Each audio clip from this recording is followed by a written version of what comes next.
नमस्ते, यो टिभी शोमा यहाँहरूलाई स्वागत छ। आजको एपिसोडमा हामीले नेपाली इमर्जिङ लिडर्स प्रोग्राम अर्थात् राष्ट्रिय युवा नेतृत्व अध्ययन कार्यक्रम लिएर आएका छौँ। 77 जिल्लाका युवा नेताहरूलाई एउटै कक्षामा ल्याएर नेपाली इमर्जिङ लिडर्स प्रोग्रामले नेतृत्व र वृत्ति विकासका तालिमहरू प्रदान गर्दछ। हिमाल, पहाड, तराई र राजधानी गरी यस कार्यक्रमको तालिम 4 चरणमा प्रदान गरिन्छ। यस कार्यक्रम सन् 2018बाट सुरु भई हालसम्म 3 ब्याच सञ्चालनमा आएको छ। Nepali emerging leaders programme Kathmandu स्थित लिडरसिप एकाडेमी र अमेरिका स्थित university of San Diego Kroc institute for peace and जस्टिसको संयुक्त आयोजनामा सञ्चालित 1 वर्षीय अध्ययन कार्यक्रम हो। यस टेलिभिजन कार्यक्रमलाई नेपाल स्थित स्विस राजदूतावासले सहयोग प्रदान गरेको छ। स्थापित व्यक्ति र नेतृत्वमा काम गरिरहेका व्यक्तित्वहरूले आउँदो पुस्तालाई अग्रणी स्थानमा पुग्नका लागि मार्गदर्शन गर्ने प्रचलन हामी कहाँ छैन। यस कार्यक्रममा उदयमान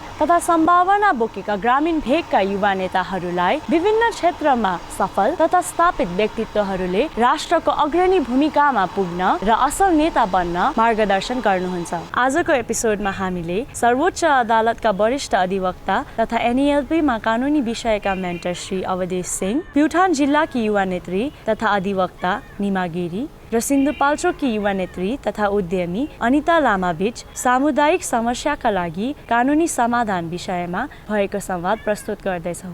म चाहिँ अहिले आफ्नो राजनीतिक सँगसँगै व्यावसायिक काममा नै व्यस्त छु सर। अनि कस्तो काममा व्यस्त हुनुहुन्छ राजनीति सँगसँगै? म व्यावसायिक रूपले चाहिँ लगभग आर्थिक आय अर्जन हुने काममा नै व्यस्त छु। अहिले सम्भवतः नेपाली राजनीतिमा युवाहरू जुन एउटा राजनीतिले एउटा पेसा मात्रै गरेर जुन पेसालाई मात्रै अँगाल्ने हुँदाखेरि यो बिल्कुलै हाम्रो नेपाली समाज हामी जस्तो विकासोन्मुख राष्ट्रमा हामीले राजनीतिकलाई मात्रै पेसा बनाउनु हुँदैन भन्ने जुन विचार ममा छ, त्यसले मैले राजनीतिक सँगसँगै व्यावसायिक रूपले आर्थिक हिसाबले आफू मजबुत भयो भने मात्रै समाजमा आफूले केही गर्न खोजेको कामलाई मजबुत तरिकाले स्ट्रङ भएर अगाडि बढ्न सकिन्छ भन्ने भावले नै मैले चाहिँ अहिले जस आर्थिक वृद्धि र राज्यलाई जुन हुनुपर्ने राज्य विकासको काममा राज्यलाई आफ्नो ट्याक्स तिरेर हैन राज्यलाई दिनुपर्ने सुविधा सेवाको एउटा सिस्टममा बसेर आफूलाई व्यावसायिकमा पनि अगाडि बढाउँदैछु। राजनीतिकलाई दोस्रो पार्टमै राखिरहेको छु। तपाईँले धेरै ठुलो काम गरिराख्नु भएको छ। खास गरेर हामी कहाँ के एउटा चलन छ भने तपाईँको यो राजनीति गरेपछि जुन राजनीति गर्ने कार्यकर्ता हुन्छ नि, त्यो जहिले पनि आफ्नो नेताहरू प्रति आश्रित रहन खोज्छ र त्यो आश्रित रहँदाखेरि चाहिँ नेताले त्यो सही गलत जस्तो सुकै कामको लागि पनि तपाईँले जिम्मेवारी दिन्छ भने तपाईँले नगरिकन सुख पाउनुहुन्न। किन भन्दाखेरि चाहिँ तपाईँले आर्थिक रूपले तपाईँ स्वतन्त्र भएपछि तपाईँले आफूलाई कुनै पनि राजनीतिक दलको नेताले या कुनै तपाईँको कार्यकर्ताले कि यस्तो होइन यस्तो छ भनेर भन्दाखेरि तपाईँले आफ्नो विचार कमसेकम चाहिँ आफ्नो कन्भिक्सन के हो, आफ्नो एउटा विचारधारा के हो त्यो राख्न स्वतन्त्र हुनुहुन्छ।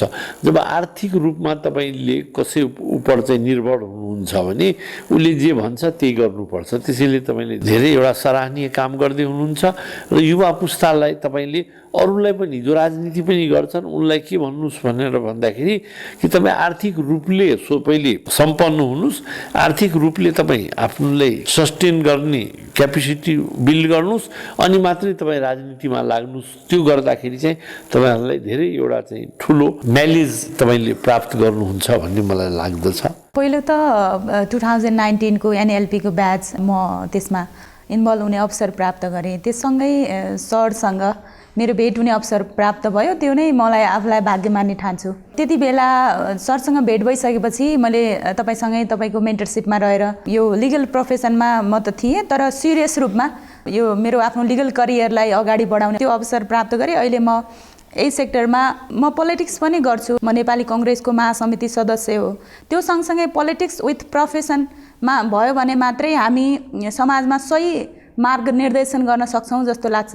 किनकि हामी कहाँबाट चलिरहेछौँ, कसरी चलिरहेछौँ, के गरेर चलिरहेछौँ भन्ने त्यो व्हाइट सेक्टर भएन भने जहिले पनि डार्क सेक्टर हुने।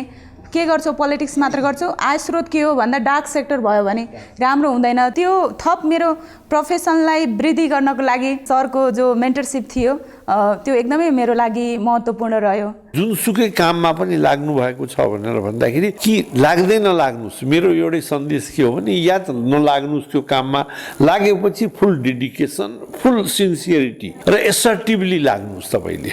र आफ्नो कुरा चाहिँ जहाँ जुनसुकै ठाउँमा पनि राख्दाखेरि जहिले पनि तपाईँले डिसेन्सी लुज गर्नु हुँदैन। तर आफूले मैले के भन्न चाहन्छु, चाहे त्यो अदालत होस्, चाहे प्रशासनिक निकाय होस्, जहाँ पनि मैले के भन्न चाहेको छु भने त्यो कुरोलाई प्रोपरली र सर्टमा एसर्टिभली राख्नुभयो भने सायद मलाई लाग्छ सुन्नलाई बाध्य हुनेछ। सरले त 38 वर्ष भयो यो लिगल प्रोफेसनमा भएको भनौँ, हामी जन्मिनुभन्दा अगाडिदेखि नै हजुर यो सेक्टरमा हुनुहुन्छ। यो हजुरको चाहिँ जस्तो हामी अब न्यू कमरहरू लिगल सेक्टरमा आइराखेका छौँ, त्यत्तिकै समस्या पनि छ यो भित्र, त्यत्तिकै उत्साह पनि छ।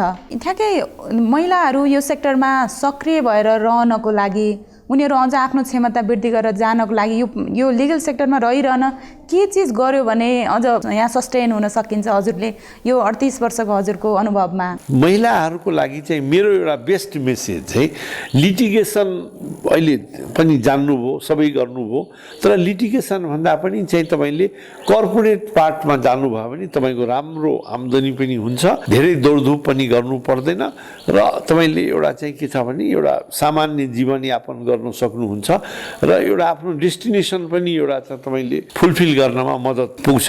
तर तपाईँलाई मैले अहिले चाहिँ जुन काम गरिराख्नु भएको छ त्यसबाट मैले डिस्करेज गरेको होइन। मेरो अनुभवमा मैले एकैचोटि भनिदिउँ कि होइन यो काममा तपाईँ नलाग्नुहोस् भनेर चाहिँ यो त बडा डिस्करेजिङ, डिसएपोइन्टिङ हुन्छ, त्यो होइन। तर तपाईँले के छ भने भविष्यलाई एउटा चाहिँ स्टेबल एउटा गर्न चाहनुहुन्छ भने तपाईँलाई मेरो सन्देश छ कि तपाईँ कर्पोरेट फिल्डमा लाग्नुहोस् र कर्पोरेट फिल्डमा लाग्नु भएपछि तपाईँले एउटा राम्रो एउटा लाइफ लिड गर्न सक्नुहुन्छ। यो प्रोफेसनमा पनि तपाईँले आफू पनि सेटिस्फ्याक्सन हुन्छ। जुन अहिले तपाईँले गरिराख्नु भएको छ, घरि तपाईँ जान्नुहुन्छ होला कुनै पक्षको वकालत गर्न, अनि त्यहाँनिर चाहिँ के छ भने तपाईँले सोचेको जस्तो आदेश भइदिँदैन, सोचेको जस्तो फैसला हुँदैन, अनि तपाईँ डिसएपोइन्ट हुनुहुन्छ त्यति बेला। हजुर त कानुन व्यवसायी लगभग कानुनकै क्षेत्रमा यत्रो वर्ष काम गरिराख्नु भएको छ। हामी जस्तो युवा उद्यमी, युवा नेतृत्व गरिराखेका हामी जस्तो महिलाहरू या त समाजमा विभिन्न किसिमका मान्छे जो सेक्टरमा लागे पनि सबै ठाउँमा चुनौती त छ सर। तर जुन यो कानुनी प्रक्रियामा जुन वकिल राखेर जुन हामीले कुनै पनि अब घटना हुन्छ त्यो घटनालाई चाहिँ फैसला गर्ने क्रममा चाहिँ जुन समाजमा चाहिँ जसले पहुँचवाला पैसा भएको मान्छेले चाहिँ वकिल हायर गरेर जुन चाहिँ आफ्नो पक्षमा बनाउनका लागि चाहिँ जुन गरिरहेको छ भन्ने हामीले सुनिरहेको पनि हुन्छ होइन, देखिरहेको पनि हुन्छ समाजमा। त्यसलाई चाहिँ तपाईँ कानुनको आँखाले या त तपाईँको आफ्नो प्रोफेसन पेसाको हिसाबले तपाईँले त्यसलाई कसरी समाधान गर्नुहुन्छ? म तपाईँले भनौँ यहाँनिर हाम्रो नेपाल बार एसोसिएसनमा, नर्वेजियन बार एसोसिएसनले नेपालमा यो पहिले हामी कहाँ यो सिस्टम थिएन, लिगल एड प्रोजेक्ट भनेर चाहिँ जुन छ नि यो नर्वेजियन बार एसोसिएसनले नेपाल बार एसोसिएसनलाई दियो। अनि त्यही माध्यमबाट हामीले देशका विभिन्न जिल्लाहरूमा गएर चाहिँ के छ भने लिगल एड प्रोग्रामहरू पनि चलाएँ। त्यसको म केही समय एउटा डाइरेक्टर भएर पनि को पदमा बसेर पनि मैले नेपाल उसभरि मैले काम गरेँ। यहाँले भन्नुभएको कुरो एकदम सान्दर्भिक कुरो हो। तर चाहिँ के छ भनेर भन्दाखेरि चाहिँ तपाईले अब कोही मान्छेले कोही गलत काम गरेको छ अनि त्यसपछि चाहिँ के छ भने उले ठुला ठुला वकिलहरू चाहिँ के छ भनेर भन्दाखेरि लाखौं फिस दिएर उलाई इन्गेज गर्छ र इन्गेज गरेपछि चाहिँ यहाँ जनमानसमा एउटा के मेसेज जान्छ भनेर भन्दाखेरि ए उले त फलानु मुद्दामा चाहिँ यसरी यो जुन चाहिँ गलत काम गर्यो एउटा हिनियस क्राइम भन्छौ नि हामी कि जघन्य अपराध नै गर्यो तर यहाँनिर त के छ भने उले त नामी वकिलहरू फलानालाई यसरी ल्याइराखेको छ त्यसकारणले अब यो मान्छे त छुट्ने हो भनेर चाहिँ त्यो कन्सेप्ट हामीले कहिले पनि माइन्डसेटमा लिएर हिँड्नु हुँदैन। किन हिँड्नु हुँदैन भनेर भन्दाखेरि गलत गरेको कुरालाई त गलत नै ठहरिन्छ गलत नै ठहरिन्छ चाहे जस्तो सुकै वकिल राखोस् जति सुकै जे गरोस् जति फिस दियोस् त्यसले केही मतलब निस्किँदैन। हेर्नुहोस् गलतको परिणाम गलत नै हुन्छ। तर हामीले के छ भनेर भन्दाखेरि कहिले कहिले के गर्छौँ भनेर भन्दाखेरि मैले हाम्रो समाजमा चाहिँ अब त्यस्तो भन्ने चलन छ हैन, त्यसको लागि कानुनको आँखाले चाहिँ एउटा पारदर्शी रूपमा चाहिँ यसलाई केलाउनु त हुन्छ आफ्नो सिस्टमले, या त हामीले जति बाहिरी सुनेको कुरा भन्दा यो गलत हो कि साँचो हो कि भन्न मात्रै हजुरलाई मैले खोजिएको। मेरो अनुभवमा के छ भनेर भन्दाखेरि चाहिँ यो जस्तो सुकै यो हामीले बाहिर मात्रै त्यस्तो लाग्छ होला कि हामीले यसरी चाहिँ के छ भनेर भन्दाखेरि त्यो मान्छेले यस्तो गलत काम गर्यो, यस्तो जघन्य अपराध चाहिँ गर्यो, तर चाहिँ के छ भने फलानु काठमाडौँदेखि लिएर मान्छे चाहिँ यहाँनिर कहाँबाट चाहिँ वकिल लिएर आएछन्, अनि त्यो वकिल आउने बित्तिकै यहाँनिर चाहिँ के छ भनेर भन्दाखेरि त्यो मान्छे जो थुनामा गएर चाहिँ पूर्वपक्ष गर्न थुनामा जानुपर्ने त्यसलाई अदालतले छोडिदियो।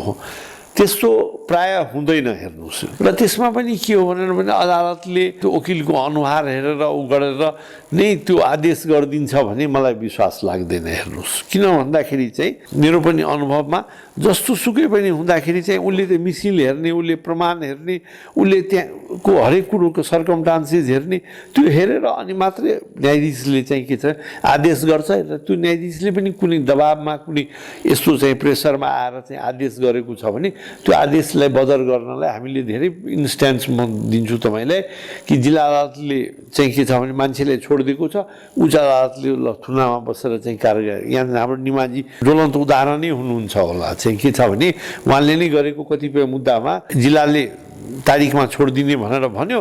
अब त्यसमा सरकारी वकिललाई चित बुझेन, उच्च अदालत गयो, उच्च अदालतमा जाँदाखेरि होइन यसलाई थुनामा राखेर पूर्वपक्ष गर्नु भनेर पनि आदेश भइराखेको छ।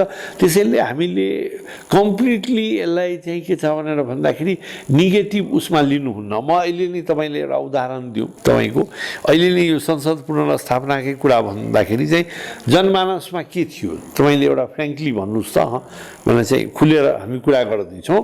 यो के थियो भनेर भन्दाखेरि यो अदालतबाट केही हुनेवाला छैन भनेर चाहिँ एउटा जेनरल मेसेज थियो। यो बाटोमा हिँड्ने मान्छेलाई पनि यदि तपाईँले सोध्नु भएको भए उसले के भन्थ्यो भने यो अदालतमा यो संसद उ गरिदियो सबै, यो अब केही हुनेवाला छैन। म एउटा चाहिँ के छ भने यो पेसामा भएको हुनाले मैले योभन्दा अलि बढी जानु हुँदैन, तर चाहिँ के छ भनेर भन्दाखेरि यो जजमेन्ट आएपछि हामी मात्रै होइन विदेशका मान्छेहरू पनि नेपालको जुडिसियरी कति इम्पार्सियल रहेछ कि अहिलेको यो सिटिङ गभर्मेन्ट जुन हो त्यसको इन्फ्लुएन्समा चाहिँ जुडिसियरी पढेन भनेर भन्दाखेरि कत्रो ठुलो मेसेज गएछ। ल हेर्नुहोस् त, रङ कन्सेप्ट हामीले माइन्डसेटबाट निकाल्नु दिनुपर्छ। समटाइम्स इट ह्यापेन, तर त्यसलाई पनि करेक्टिभ मेजर्स छ, त्यसलाई पनि करेक्ट गर्ने चाहिँ उपायहरू छ। त्यस कारणले हामीले त्यो एस्पेक्टबाट त्यो सोचमा जानुपर्छ भन्ने मलाई लाग्दछ। मैले लागेको कुरा नै यही थियो कि जुन आजसम्म जति सङ्घर्ष गरेर यहाँसम्म आएको छ एकदमै धेरै चुनौती छ हामी जस्तो युवालाई।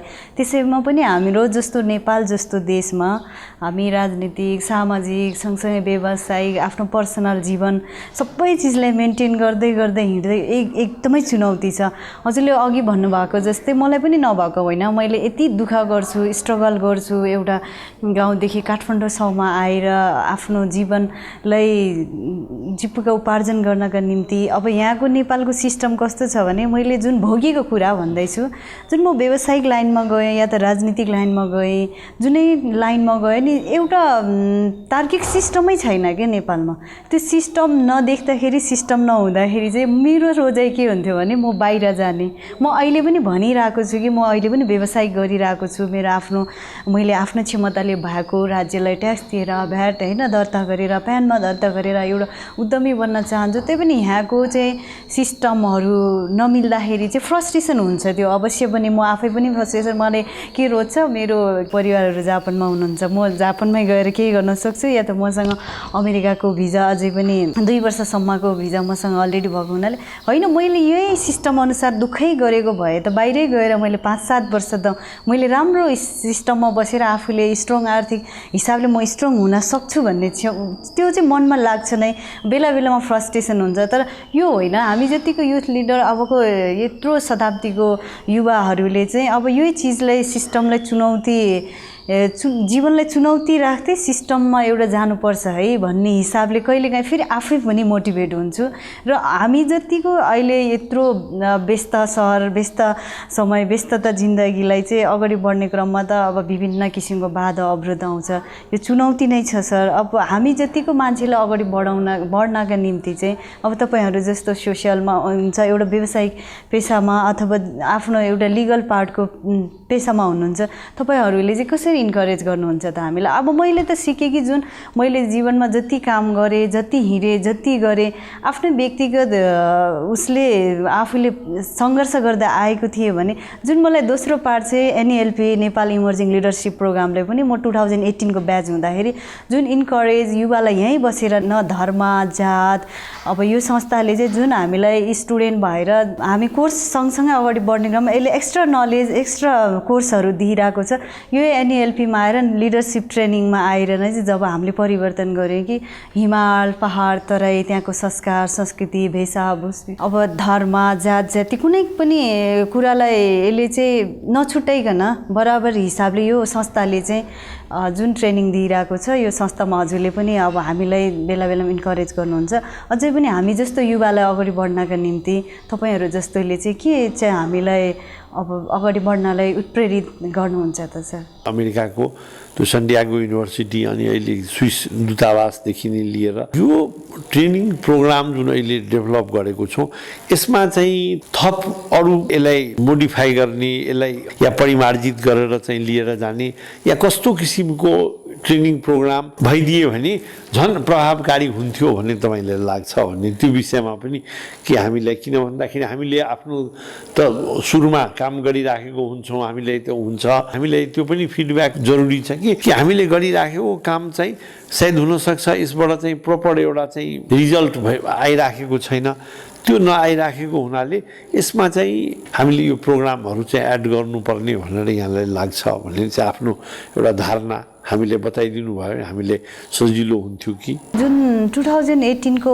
म पहिलो ब्याचको स्टुडेन्ट भएको हिसाबले पनि जुन मैले त्यहाँनिर म आफू पनि आबद्ध भएर अगाडि बढिराख्दाखेरि नेपाल इमर्जिङ लिडरसिपले मलाई लाग्छ कि जब कुनै पनि भाषा, धर्म, संस्कृति, वेशभूषा या त यो पहाड, हिमाल, तराई कहिले पनि नछुटाइकन उहाँले जुन कार्यक्रम जुन एनइएलपी नेपाल इमर्जिङ लिडरसिप संस्थाले जुन सन्तोष शाह सरको आफ्नो नेतृत्वमा र अमेरिकन युनिभर्सिटी सान डिएगोको आफ्नो नेतृत्वमा गरेको कार्यक्रमलाई चाहिँ त्यो कहीँ कमी छ जस्तो लाग्दैन। त्यो हिसाबले नै फेरि पनि 2019 को पनि छ, 20 को, अब यसरी नै निरन्तरता फेरि त्यही कार्यक्रममा गरिदियो भने यसले प्रभावकारी लगभग नेपालको जति हामी जुन कुरा अहिले त सिक्दैछौँ, सयौँ वर्षको कुरा हामी अगाडिदेखिको कुरा त हाम्रो दिमागमा बस्न सक्दैन भने त्यो 2018 को ब्याचको जस्तरी नै अब यो कार्यक्रमले निरन्तरता दियो भने कहीँ न कहीँ त्यसमा 500 अब 1000 2000 स्टुडेन्टमा कमसेकम 1000 जना 2000 जनामा नै त्यो लागू हुँदैन होला, त्यो लागू गर्दैन भने 500 जनाले चाहिँ त्यसको प्रभावकारिता चाहिँ म नेपालमा देख्छु। त्यसैले म चाहिँ गर्व गर्ने ठाउँ पनि छ, गर्व पनि गर्छु। मेरो विचारमा त्यस्तो खासै यो नै गरेर जानुपर्छ भन्ने चाहिँ छैन। केही कुरा सन्तोष शाह सरसँग नि कहिलेकाहीँ हामी भेटघाटमा भनिरहेको हुन्छ, त्यो चाहिँ 2018 को ब्याचमा मैले लिइरहेको क्लास जस्तो नै फेरि पनि निरन्तरता दियो भने र केही चिज तपाईँ हामी नै बसेर छलफलमा अगाडि बढायो भने प्रभावकारी हुन्छ सर। हाम्रो यो जुन छ इमर्जिङ लिडर्ससँगको लिङ्केज जुन छ त्यो त तपाईँको रेगुलर अहिले पनि इस्ट्याब्लिस नै छ, अहिलेसम्म पनि तपाईँको यो लिङ्क जुन हो त्यो लिङ्कमा त हुनुहुन्छ। यस्तो त होइन कि भने चाहिँ इमर्जिङ लिडर्समा भने चाहिँ हामी मेन्टर जस्तै भयौँ, उहाँ हाम्रो कोअर्डिनेटर हुनुहुन्छ, सबै हुनुहुन्छ भनेर भन्दाखेरि डिसलिङ्क भएको कि हामीसँग चाहिँ साफ चाहिँ के छ छुटेको या कुनै संवाद नै नभएको त्यस्तो त छैन। त्यस्तो छैन। म कुनै पनि जिल्ला जानु पर्यो या त म त्यतिखेर 77 वटा जिल्ला, 14 वटा अञ्चल थियो त्यो बेला, जुन हाम्रो भूगोललाई त्यसरी छुट्याउँदाखेरि 14 वटा अञ्चलबाट 2-2 जनाको प्रतिनिधित्व गर्नुहुन्थ्यो।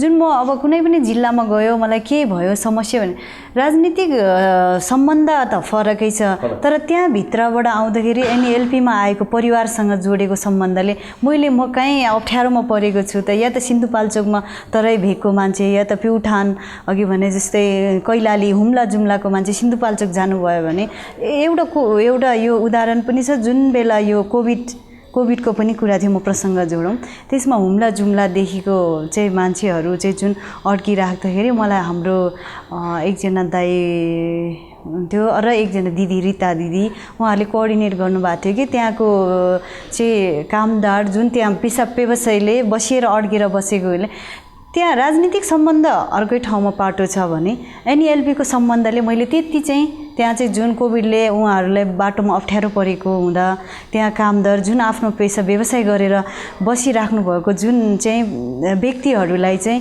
कोअर्डिनेट गर्ने काम चाहिँ जब नेपाल इमर्जिङ लिडरसिपले गर्यो भने म जस्तो राजनीति गर्ने मेरो सम्बन्ध राजनीतिक पहुँचवालासँग जोडेर गर्ने भन्दा पनि त्यो एउटा पारिवारिक एउटा संस्थाले जोडेको सम्बन्ध थियो त्यसले चाहिँ झन् प्लस पोइन्ट मेरो जीवनमा भयो त्यस्तै नै प्रभावकारी कामहरू चाहिँ यो संस्थाले गरिरह्यो भने अब निरन्तरता फेरि पनि यसलाई भविष्यसम्म लग्नलाई यस्तै गरिराखोस् भन्ने चाहिँ मेरो पनि चाहना छ मैले गर्नुपर्ने सहयोग सपोर्ट फेरि जहिले पनि रहन्छ एनएलपीलाई।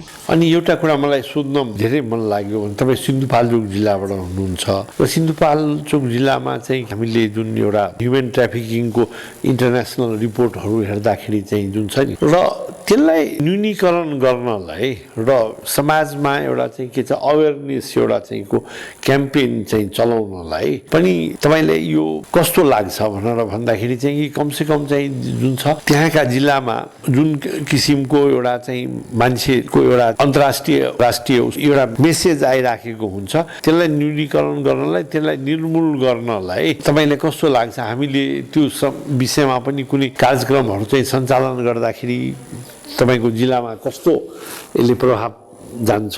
यसले त अवश्य नै एकदमै राम्रो प्रभाव हुन्छ यो कार्यक्रमलाई अगाडि बढायो भने प्रभाव त अब जस्तै म सिन्धुपाल्चोक जिल्लाको हुँदा अब हजुरहरू जस्तो व्यक्तित्वहरूले त्यो कार्यक्रम गरिरहँदा त कोअर्डिनेट गर्ने कुरा नै सबैभन्दा पहिलो हुन्छ कोअर्डिनेटले नै मान्छेलाई एउटा चाहिँ ट्र्याकमा ल्याउने हो नि एउटा सम्बन्ध बढाउने हो नि त होइन त्यो हुँदाखेरि मैले कोअर्डिनेट गर्ने कुरामा अब तपाईँहरू जस्तो त्यहाँ गएर कार्यक्रम गरिराख्दा अब स्थानीय लेभल हुन्छ होइन अब त्यहीँको प्रशासनिक कामहरूलाई प्रशासनिक कुराहरूलाई हुन्छ त्यो कोअर्डिनेट गर्नलाई त झन् राम्रो प्रभावकारी नै हुन्छ नि सर।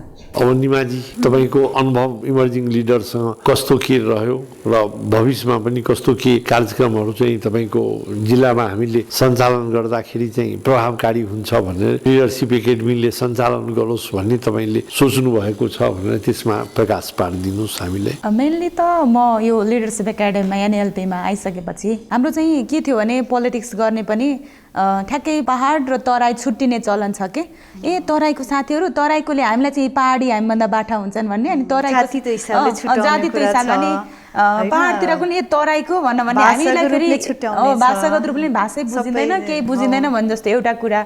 अरू कुरा चाहिँ हामी पहाडेहरूलाई के एउटा भ्रम छ भने त्यो तराईको सिमानादेखि राष्ट्रियता जोगाउनु चाहिँ हाम्रो मात्र जिम्मा हो यिनीहरू त जोगाउँदैन जस्तो पनि त्यस्तो पनि गलत भ्रममा छौँ कि हामी। मलाई चाहिँ अरूमा म यस्तो कार्यक्रमहरूमा धेरैमा गएको छु अब हामी यहाँसम्म आइपुग्न धेरै मान्छेको लगानी छ तर यही कार्यक्रममा आइसकेपछि मेरो यति धेरै सङ्ख्यामा तराईको पोलिटिक्स गर्ने क्षेत्रीय पोलिटिक्स गर्ने साथीहरू मेन स्ट्रिममा तराईको पोलिटिक्स गर्ने साथीहरू सङ्गत भयो अनि मेरो चाहिँ एउटा जो मैले सोचेको थिएँ नि उनीहरू यस्तो हुन्छ होला के सङ्गत गर्नु होला भन्दा त्यो ठ्याक्कै चेन्ज भयो के त्यति ठुलो चेन्ज भयो र हामी चाहिँ अनि घुम्न ठमेलतिर पनि गयौँ क्या उहाँहरूको ग्रुपै गएर एकचोटि न्यू इयर मनाउन होइन भनेको त्यो विश्वास बढेको के ओहो साथीहरू त कस्तो सहयोगी हुनुहुँदो रहेछ। अनि अहिले चाहिँ तराईमा केही समस्या भयो अथवा यस्तो भयो भने मैले फोन गर्छु होइन साथीहरूसँग हामीले बस्ने चिया खाने हुन्छ होइन तराईमा त के भएछ यस्तो पानीहरू यस्तो बुझ्दैछौँ है तिमीहरू यस्तो बुझ्दैछ है ल यो गरम है भनेर कि त्यो एउटा चेन्ज आयो कि साँच्चै। अनि मलाई चाहिँ गर्व लाग्छ तराईमा कसरी हुन्छ नि तराईको पार्टीको साथीहरूसँग नि काम गर्नुपर्ने हुन्छ नि अरू पार्टीको साथीहरूले मेरो छ नेटवर्क पक्का म नेटवर्क गरिदिन्छु तिमीहरूलाई भनेर। तपाईँहरूको अहिले त लाइफ करियर सुरु भएछ मेरो एउटै मेसेज के हो भनेर भन्दाखेरि तपाईँले जहिले पनि आफ्नो अनेस्टी र डेडिकेसन दुईटा चिज कहिले पनि नछोड्ने र you will be always successful चाहे तपाईँ विदेश जानुहोस् नेपालमै बस्नुहोस् फरक पर्दैन विदेशमा पनि हेर्नुहोस् धेरै संसारको धेरै जसो देश चाहिँ जुन छ नि घुमेर बसेको मान्छे हौ तर मलाई यही स्वर्ग लाग्छ। मार्गदर्शनको यो संवादले यहाँहरू पनि सुसूचित हुनुभयो भने विश्वास राखेका छौँ। मार्गदर्शनको यो नयाँ सिकाइको प्रक्रियालाई यहाँहरूको शैक्षिक संस्था र सामाजिक संस्थाले समेत प्रयोग गर्नुहुनेछ भन्ने विश्वास हामीले राखेका छौँ। मार्गदर्शनमा आधारित नेतृत्व विकास कार्यक्रममा यहाँहरूलाई कुनै सुझाव तथा जिज्ञासा छ भने हामीलाई 0157072550 मा सम्पर्क गर्न सक्नुहुनेछ वा facebook.com/leadershipacademyktm मा मेसेज गर्न सक्नुहुनेछ। अर्को साता युथ टिभी शोको नयाँ श्रृङ्खला लिएर पुनः उपस्थित हुनेछौँ। नमस्ते।